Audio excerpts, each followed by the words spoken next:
A political wrangling in Malaysia as the country's largest party holds its annual General Assembly. All this ahead of internal party polls that are expected by May. Members of UMNO appear divided on whether there should be a leadership change. Current President Ahmad Zahid Hamidi is facing challenges over the party's disastrous defeat in the recent general election.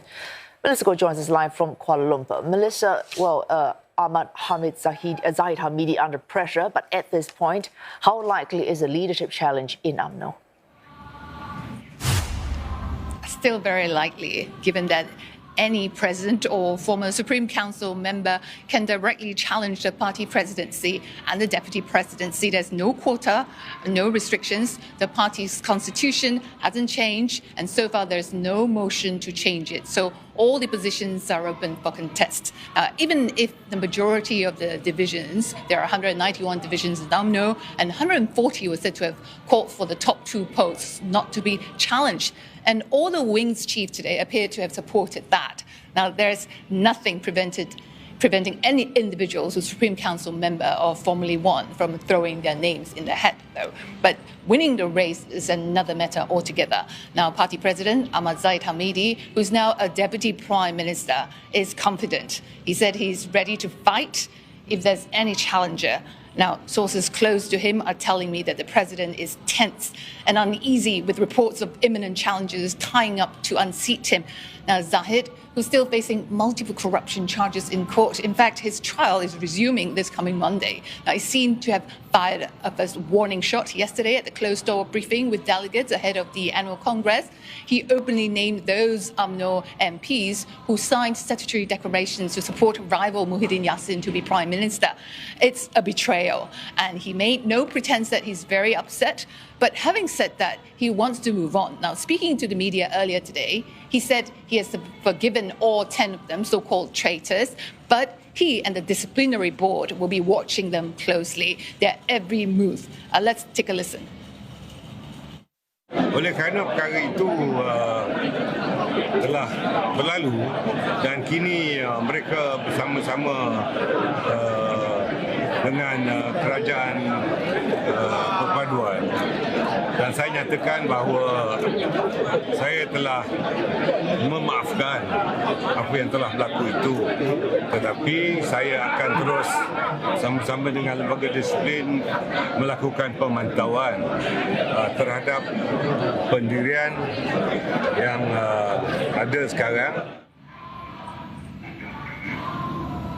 Now, tonight, the UMNO Supreme Council, highest decision-making body, will be meeting to set the agenda for the two-day convention tomorrow, and they could decide whether the top two posts ought to be contested or not, or whether further action be taken against those 10 MPs that included former Defence Minister Hishamuddin Hussein, who is rumoured to be leading a leadership challenge against Zahid. Now, lots of uncertainty and speculations in the air as UMNO's 3,000 delegates meet tomorrow.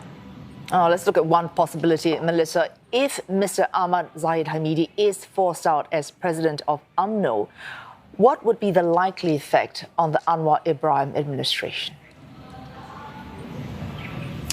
Well, if the Deputy Prime Minister, Ahmad Zahid, is forced out of his own party, UMNO, then it will have serious repercussion on Prime Minister Anwar's so-called unity government, where Zahid's support is seen as pivotal. Now, although possible challenger like Khairi Jamaluddin, the former health minister, is quick to clarify while he was in Singapore for a regional forum there that any change in leadership in UMNO is not going to affect Anwar's unity government because BN and UMNO will continue to support Pakatan Harapan together with Sarawak and Sabah bloc to ensure political stability. Now, KJ, as he's popularly known, is making it very difficult for party president Ahmad Zahid, and it won't be his first time. Let's listen in to what he said earlier when he was in Singapore earlier this week. I want to make sure that at this week's gathering, there is no motion that will prevent the top two positions in my party from being open for contest. And in the past, they've closed it before, and that's highly undemocratic. And this, of all elections, is absolutely critical for the future of my party. Will I contest for the presidency of my party? I'm thinking about it. Well, it won't be his first time. And in 2018, he challenged Zahid for the top job, but lost by polling way less votes. Now, Zahid had 99 division support, while he had about 60. Now, this round is going to be a lot tougher and harder because KJ is facing off a deputy prime minister. And he has lost in the recently held general election as well, and currently has no position in the party.